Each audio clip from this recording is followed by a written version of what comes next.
do Espírito.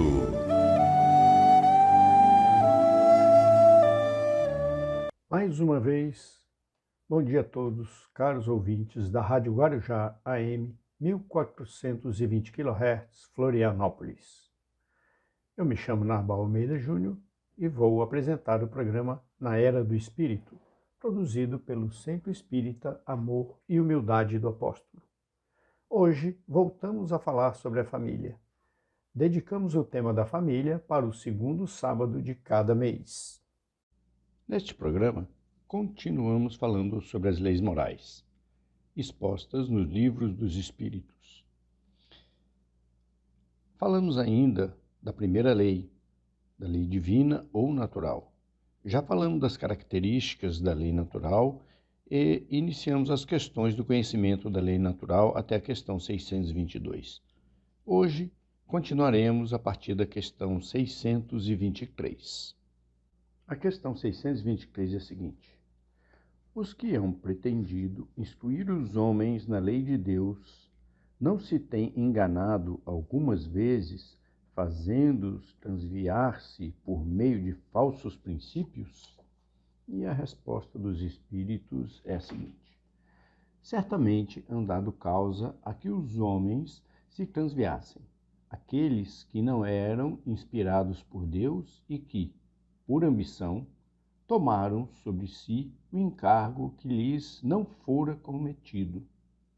Todavia, como eram, afinal, homens de gênio, mesmo entre os erros que ensinaram, grandes verdades muitas vezes se encontram.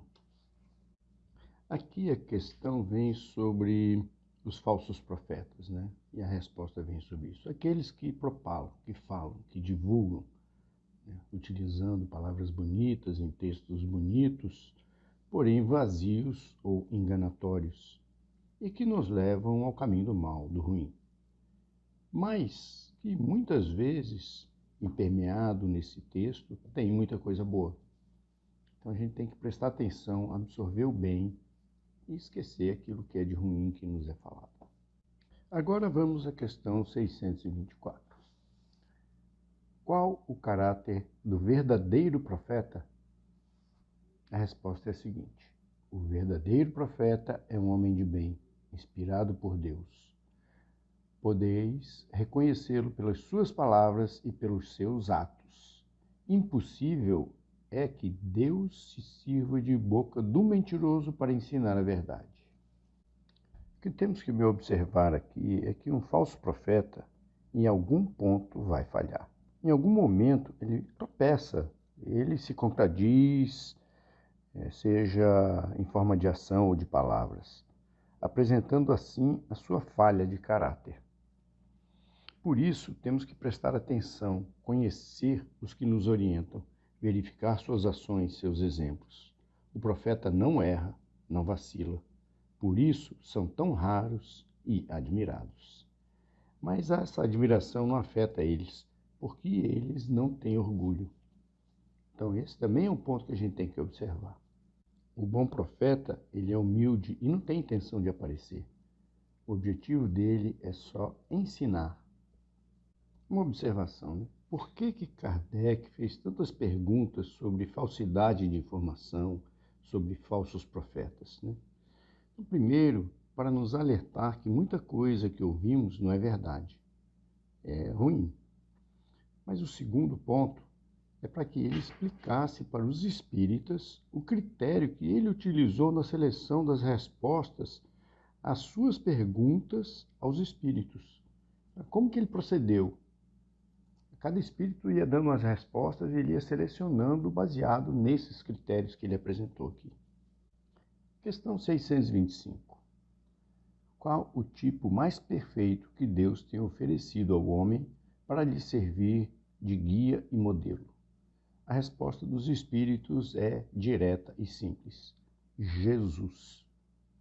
Aí Kardec faz um comentário, né, muito interessante.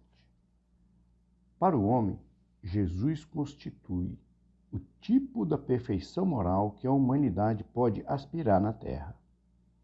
Deus nos oferece como o mais perfeito modelo E a doutrina que ensinou é a expressão mais pura da lei do Senhor, porque, sendo ele o mais puro de quantos têm aparecido na terra, o Espírito Divino o animava.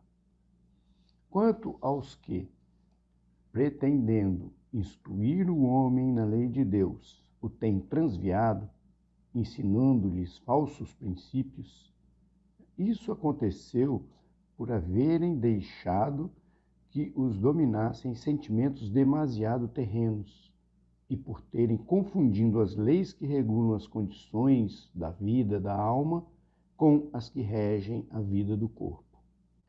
Muitos são apresentados como leis divinas simples leis humanas, estatuídas, isso é, feitas, para servir às paixões e dominar os homens.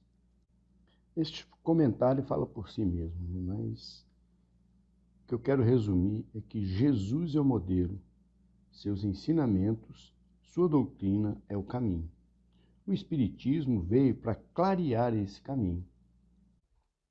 Vamos então à questão 626. Só por Jesus foram reveladas as leis divinas ou naturais?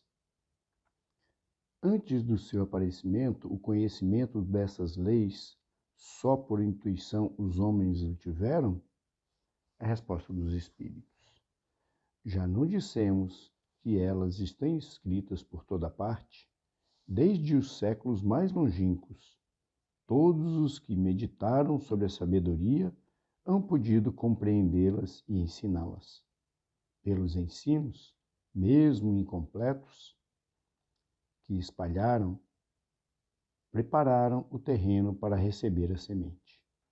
Estando as leis divinas escritas no livro da natureza, possível foi ao homem conhecê-las logo que as quis procurar. Por isso é que os preceitos que consagram foram, desde todos os tempos, proclamados pelos homens de bem. E também por isso é que elementos delas se encontram, se bem que incompletos ou adulterados pela ignorância, na doutrina moral de todos os povos saídos da barbárie. Bom, estando as leis divinas gravadas em nossa consciência, como foi explicado e como nós vimos na questão 621, as leis estão disponíveis para qualquer um que as queira acessar.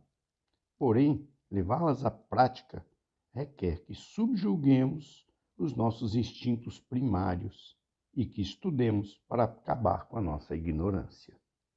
Questão 627. Uma vez que Jesus ensinou a verdadeira lei de Deus, qual a utilidade do ensino que os Espíritos dão? Terão que nos ensinar mais alguma coisa? E a resposta vem da seguinte forma. Jesus empregava a miúde, na sua linguagem, alegorias e parábolas, porque falava de conformidade com os tempos e os lugares. Faz-se mister agora que a verdade se torne inteligível para todo mundo. Muito necessário é que aquelas leis sejam explicadas e desenvolvidas. Tão poucos são os que as compreendem e ainda menos os que as praticam. A nossa missão consiste em abrir os olhos e ouvidos a todos, confundindo os orgulhosos e desmascarando os hipócritas, os que vestem a capa da virtude e da religião a fim de ocultarem suas torpezas. O ensino dos Espíritos tem que ser claro e sem equívocos, para que ninguém possa pretextar ignorância e que para todos o possam julgar e aprender com a razão. Estamos incumbidos de preparar o reino do bem que Jesus anunciou. Daí a necessidade de que a ninguém seja possível interpretar a lei de Deus ao sabor de suas paixões, sem falsear o sentido de uma lei de amor e de caridade. Bom, meus caros ouvintes, vamos ficando por aí, que todos tenham um ótimo final de semana. Um abraço e até a próxima. Na Era do Espírito.